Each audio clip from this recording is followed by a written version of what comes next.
ఆంధ్రప్రదేశ్లో ఇక నుండి 28 జిల్లాలు. రాష్ట్ర మంత్రివర్గం కీలక నిర్ణయాలు తీసుకుంది. సీఎం నారా చంద్రబాబు నాయుడు అధ్యక్షతన జరిగిన మంత్రివర్గ సమావేశంలో జిల్లాల పునర్విభజన ప్రతిపాదనలకు మంత్రివర్గం ఆమోదం తెలిపింది. మంత్రివర్గ నిర్ణయంతో కొత్తగా మార్కాపురం, రంపచోడవరం జిల్లాలు ఏర్పడ్డాయి.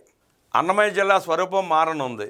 దీంతో రాష్ట్రంలోని జిల్లాల సంఖ్య 28కి పెరగనుంది. దీనికి సంబంధించి ఈ నెల 31వ తేదీ గెజెట్ నోటిఫికేషన్ విడుదల కానుంది. అన్నమయ్య జిల్లా కేంద్రాన్ని రాయచోటి నుంచి మదనపల్లికి మార్చారు. రాయచోటి ఈ జిల్లాలోనే కొనసాగుతుంది. ఇప్పటివరకు అన్నమయ్య జిల్లాలో ఉన్న రాజంపేట నియోజకవర్గాన్ని కడప జిల్లాకు, రైల్వే కోడూరు నియోజకవర్గాన్ని తిరుపతి జిల్లాకు, గూడూరును తిరుపతి జిల్లా నుంచి నెల్లూరులో కలిపే ప్రతిపాదనలకు మంత్రివర్గం ఆమోదం తెలిపింది. మరోవైపు కొత్తగా 5 రెవెన్యూ డివిజన్ల ఏర్పాటుకు మంత్రివర్గం ఆమోదం తెలిపింది. కేబినెట్లో 24 అంశాలను చర్చించి ఆమోదం తెలిపినట్లు రెవెన్యూ మంత్రి అనగాని సత్యప్రసాద్ తెలిపారు. రాష్ట్ర కేబినెట్ నిర్ణయాలను మంత్రులు నాదెండ్ల మనోహర్, సత్యకుమార్తో కలిసి మీడియాకు అనగాని వెల్లడించారు. గత 18 నెలలుగా ఏపీలో సుపరిపాలన అందిస్తున్నామని తెలిపారు.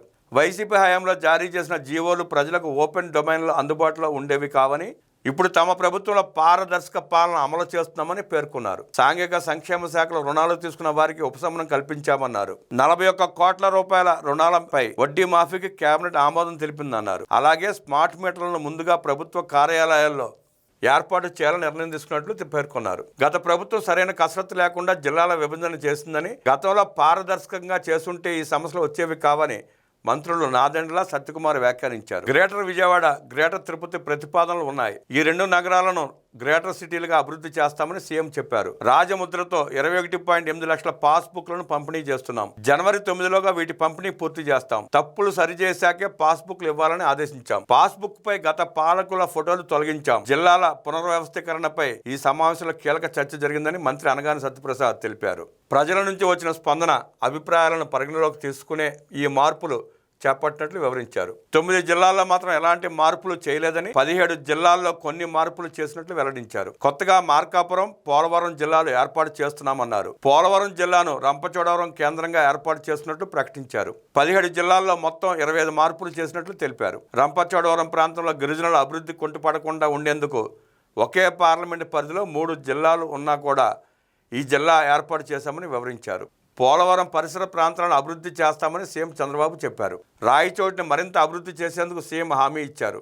రాయచోటిని జిల్లా కేంద్రంగా తప్పించడంపై మంత్రి మండిపల్లి రాంప్రసాద్ రెడ్డిని పిలిచి సీఎం చంద్రబాబు ఓదార్చారు. పరిపాలనా సౌలభ్యం కోసం నిర్ణయాలు తీసుకున్నామని మంత్రి అనగాని సత్యప్రసాద్ తెలిపారు. సామర్లకోట మండలాన్ని పెద్దాపురం నియోజకవర్గానికి మార్చినట్లు తెలిపారు. అలాగే పెనుగొండ గ్రామానికి వాసవి పెనుగొండగా పేరు మార్చినట్లు వెల్లడించారు. అద్దంకి నియోజకవర్గాన్ని బాపట్ల జిల్లా నుంచి ప్రకాశం జిల్లాకు మార్చినట్లు వివరించారు. ప్రకాశం జిల్లాలో అద్దంకి సబ్ డివిజన్లోనే దర్శి నియోజకవర్గం ఉంటుందన్నారు. మార్కాపురం, కనిగిరి, గిద్దలూరు, ఎర్రగొండపాలెం నియోజకవర్గాలను కలిపి మార్కాపురం జిల్లాను ఏర్పాటు చేసినట్లు వెల్లడించారు. రైల్వే కోడూరును తిరుపతి జిల్లాలోకి చేర్చామని తెలిపారు. రాజంపేటను ఎప్పటి నుంచో జిల్లా కేంద్రంగా చేయాలని డిమాండ్ ఉన్నప్పటికీ ప్రజల అభిప్రాయం మేరకు కడప జిల్లానే కొనసాగించాలని నిర్ణయం తీసుకున్నామని స్పష్టం చేశారు. మదనపల్లిని జిల్లాగా చేయాలనే ప్రతిపాదన ఉన్నప్పటికీ అది సాధ్యం కాలేదన్నారు. అన్నమయ్య జిల్లా పేరు అలాగే ఉంటుంది. జిల్లా కేంద్రంగా మాత్రమే మదనపల్లి ఉంటుంది. రాయచోటి నుంచి మదనపల్లికి హెడ్ క్వార్టర్స్ మార్చామని వివరించారు. సిద్ధవటం, ఒంటిమిట్ట మండలాలు కడప జిల్లాలోనే ఉండేలా చర్యలు తీసుకున్నట్లు తెలిపారు. మడకశిర, బనగానపల్లె, అడ్డరోడ్డు పేరిట కొత్తగా రెవెన్యూ డివిజన్ల ఏర్పాటుకు నిర్ణయం తీసుకున్నామన్నారు. అలాగే ఆదోనిలో పరిపాలన సౌలభ్యం కోసం మండలాల సంఖ్యను పెంచి ఆదోని 1, ఆదోని 2గా విభజించినట్లు ప్రకటించారు. ఈ జిల్లాల మండలాల మార్పులన్నీ 2026 జనవరి 1వ తేదీ నుంచి అమల్లోకి వస్తాయని మంత్రి అనగాని సత్యప్రసాద్ స్పష్టం చేశారు. ఆర్థిక సమస్యలు ఉన్నా ఇచ్చిన మాట ప్రకారం ముందుకు వెళుతున్నాం. గతంలో జరిగిన విధ్వంసకర చర్యలను సరిచేస్తున్నాం. మహిళలకు ఆర్థిక స్వేచ్ఛ కల్పించే దిశగా అనేక కార్యక్రమాలు చేపట్టాం. మౌలిక వసతుల కోసం దాదాపు 3 లక్షల కోట్లను ఖర్చు చేస్తున్నాం. కొప్పర్తి, ఓర్వకల్లుకు పెట్టుబడులు భారీగా వస్తున్నాయి. మచిలీపట్నం నుంచి హైదరాబాద్ ఫ్యూచర్ సిటీ వరకు రోడ్ నిర్మాణం జరుగుతుంది. కేంద్రం నుంచి సంపూర్ణ సహకారం అందుతోంది. గత ప్రభుత్వం మాదిరిగా పథకాలకు తమ పేర్లను కాకుండా మహనీయుల పేర్లు పెడుతున్నాం. దీనిపైన మంత్రివర్గంలో చర్చ జరిగిందని మంత్రి సత్యకుమార్ తెలిపారు. ఈ ఏడాదిలో ప్రభుత్వ పరంగా చాలా కార్యక్రమాలను అమలు చేశాం. ప్రధానమంత్రి నరేంద్ర మోదీ సహకారంతో CM Chandrababu, deputy CM Pawan Kalyan కలిసి దిగ్విజయంగా చేసిన పనుల గురించి చర్చించాం.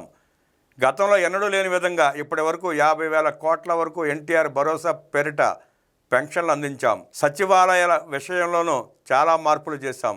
ఇప్పటి వరకు 1,200 కోట్ల రూపాయలు వెచ్చించి రోడ్లను వేశాం. 2,500 కోట్ల రూపాయలు మంజూరు చేసి రోడ్లకు మరమ్మతులు చేయిస్తున్నాం.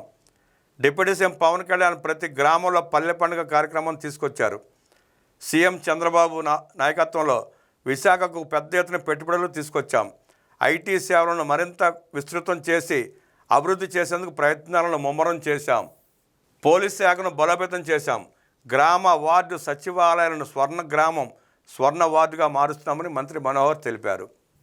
ఏలూరు జిల్లా నూజివీడు టౌన్ మండలంలో మొత్తం 9.96 ఎకరాల ప్రభుత్వ భూమిని Indian institute of plantation management స్థాపన కోసం హార్టికల్చర్, సెరికల్చర్ విభాగ డైరెక్టర్కు 33 సంవత్సరాల కాలానికి లీజు ప్రాతిపదికన బదిలీ చేసేందుకు రెవెన్యూ శాఖ చేసిన ప్రతిపాదనకు రాష్ట్ర మంత్రిమండలి ఆమోదం తెలిపింది. డాక్టర్ బిఆర్ అంబేద్కర్ కోనసీమ జిల్లా కాట్రేనికోన గ్రామంలో 9.88 ఎకరాల భూమిని వేదాంత లిమిటెడ్కు ఆన్షోర్ డ్రిల్లింగ్ కార్యకలాపాల కోసం 3 సంవత్సరాల కాలానికి పునరుద్ధరించేందుకు రెవెన్యూ శాఖ చేసిన ప్రతిపాదనకు రాష్ట్ర మంత్రిమండలి ఆమోదం తెలిపింది.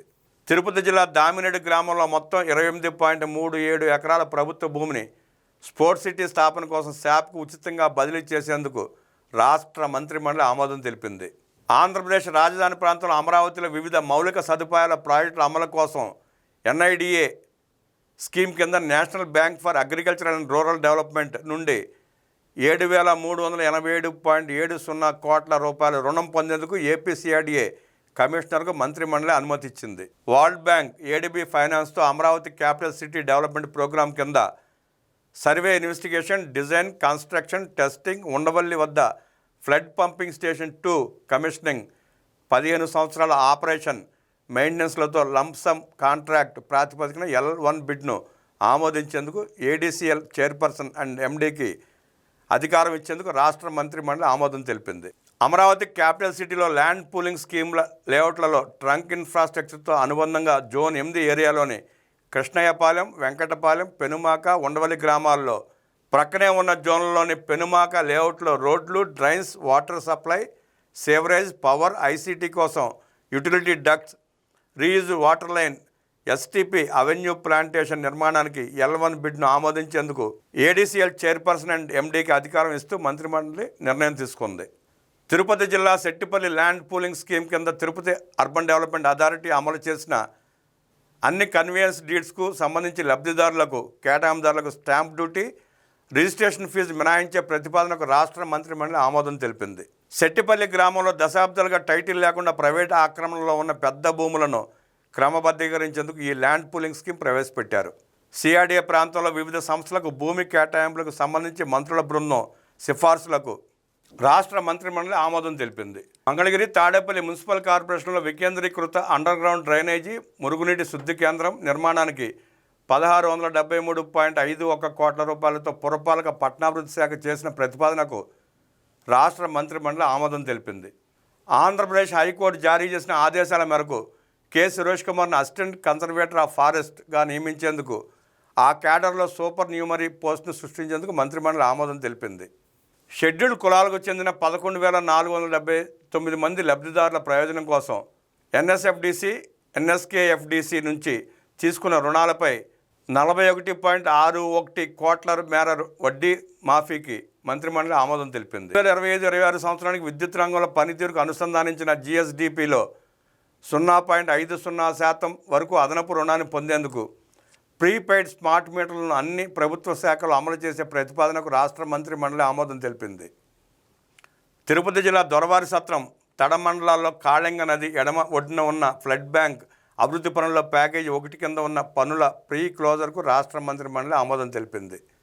ప్రభుత్వ ఉద్యోగులకు, పెన్షనర్లకు 2024 జనవరి 1వ తేదీ నుండి DADR 3.64% పెంపు అమలులోకి వచ్చే విధంగా ఆర్థిక శాఖ 2025 అక్టోబర్లో జారీ చేసిన ఉత్తర్వులకు మంత్రిమండలి ఆమోదం తెలిపింది. గ్రామ వార్డు సచివాలయాల పేరు మార్పులకు మంత్రిమండలి ఆమోదం తెలిపింది. ఈ కోర్స్ ప్రాజెక్టు కింద రాష్ట్రంలోని 13 జిల్లా కోర్టుల్లో 13 సిస్టమ్ ఆఫీసర్ పోస్టులు, 26 సిస్టమ్ అసిస్టెంట్ పోస్టుల కల్పనకు రాష్ట్ర మంత్రిమండలి ఆమోదం తెలిపింది. తిరుపతి జిల్లా పేరూరు గ్రామంలోని ప్రభుత్వ భూమిలో హయత్ రీజెన్సీ పేరుతో 5 నక్షత్రాల లగ్జరీ హోటల్ నిర్మాణానికి 2024 ఫిబ్రవరి 14న కుదిరిన లీజు ఒప్పందాన్ని రద్దు చేసి పెట్టుబడిదారు చెల్లించిన చట్టబద్ధ రుసుములను తిరిగి చెల్లించడానికి పర్యాటక శాఖ చేసిన ప్రతిపాదనకు రాష్ట్ర మంత్రిమండలి ఆమోదం తెలిపింది. తిరుపతి జిల్లా దుగరాజపట్నంలో షిప్ బిల్డింగ్ డెవలప్మెంట్ స్కీమ్ కింద greenfield port ship building cluster స్థాపనకు అవసరమైన చర్యలు తీసుకునేందుకు ఆంధ్రప్రదేశ్ సముద్ర మండలికి రాష్ట్ర మంత్రిమండలి ఆమోదం తెలిపింది. ఎస్పీఎస్ఆర్ నెల్లూరు జిల్లా దామోరం గ్రామంలో 418.14 ఎకరాల భూమిని దగదర్తి గ్రీన్ఫీల్డ్ ఎయిర్పోర్ట్ అభివృద్ధి కోసం సేకరించేందుకు ఆంధ్రప్రదేశ్ ఎయిర్పోర్ట్ డెవలప్మెంట్ కార్పొరేషన్ లిమిటెడ్కు మంత్రిమండలి అనుమతి ఇచ్చింది. లైఫ్ ట్యాక్స్ వర్తించే మోటారు వాహనాలపై లైఫ్ ట్యాక్స్లో 10% చొప్పున రోడ్ సేఫ్టీ సెస్ ప్రవేశపెట్టడానికి ఆర్డినెన్స్ జారీ చేసేందుకు చేసిన ప్రతిపాదనకు రాష్ట్ర మంత్రిమండలి ఆమోదం తెలిపింది. బాపట్ల మండలంలోని వెస్ట్ బాపట్ల గ్రామంలో 2 ఎకరాల ప్రభుత్వ భూమిని టీడీపీ జిల్లా కార్యాలయ భవన నిర్మాణం కోసం ఆ జిల్లా టీడీపీ అధ్యక్షుడి పేరిట లీజు పద్ధతిలో కేటాయించే ప్రతిపాదనకు రాష్ట్ర మంత్రిమండలి ఆమోదం తెలిపింది. విశాఖపట్నం జిల్లా ఆనందపురం మండలం గుడివాడ గ్రామంలో 18.57 ఎకరాల ప్రభుత్వ భూమిని రాష్ట్రీయ సేవా సమితికి బదిలీ చేయడానికి రాష్ట్ర రెవెన్యూ శాఖ చేసిన ప్రతిపాదన రాష్ట్ర మంత్రిమండలి ఆమోదం తెలిపింది. ఈ భూమికి ఎకరాకు 80 లక్షల చొప్పున మొత్తం 14,85,60,000 రూపాయల పరిహారం చెల్లించాలనే విశాఖ జిల్లా కలెక్టర్ ప్రతిపాదన మేరకు భూ హక్కుల బదిలీకి అనుమతి. అమరావతి రాజధానిలో అమరావతి క్వాంటమ్ కంప్యూటింగ్ సెంటర్ నిర్మాణానికి రూపకల్పన, నిర్మాణ విధానంలో టెండర్ మంజూరు చేయడానికి 137 కోట్ల రూపాయల పరిపాలన ఆమోదం ఇచ్చింది. అలాగే టెండర్ ప్రక్రియలో అతి తక్కువ బిడ్ సమర్పించిన L1 బిడ్డర్ అయిన లార్సన్ అండ్ టూబ్రో సంస్థకు కాంట్రాక్ట్ కేటాయించేందుకు రాష్ట్ర పురపాలక మరియు పట్టణ అభివృద్ధి శాఖకు అనుమతి ఇచ్చే ప్రతిపాదనకు రాష్ట్ర మంత్రిమండలి ఆమోదం తెలిపింది. ఈ సమావేశంలో రాష్ట్ర సమాచార పౌర సంబంధాల శాఖ సంచాలకులు కెఎస్ విశ్వనాథన్ పాల్గొన్నారు.